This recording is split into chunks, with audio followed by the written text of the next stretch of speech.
Senator Bernie Sanders said, it's not just Trump. We're up against the billionaire oligarchs who are trying to run the country, whether they're on the Democratic side or on the Republican side. I'm Tim Redmond. I am the editor and co-founder of 48 Hills, and this is Tim in my backyard. So the political scientists say that no oligarchy, no authoritarian government can withstand having 3.5% of the population in the streets at any one time. 8 million, 9 million, 10 million, no one knows the actual number. But that's pretty close to 3 or 3.5% of the population in the streets protesting.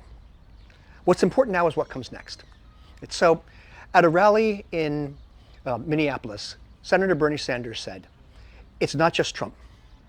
We're up against the billionaire oligarchs who are trying to run the country, whether they're on the Democratic side or on the Republican side.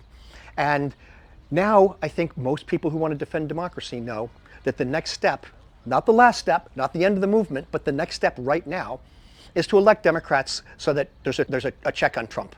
Right? Elect Democrats in the midterms. That's going to be tough for some people. There's a lot of people who are out in the streets today who don't trust the current leadership of the Democratic Party, and I don't blame them. And they're going to have to say, well, you know what? It's not perfect, but Trump is an existential threat, and we have to deal with this. On the other hand, the Democratic Party is going to have to take a lesson from this too and say, we have to reach out to the people who are marching in the streets. There were not a lot of Democratic leaders who were speaking to rallies like Bernie Sanders was.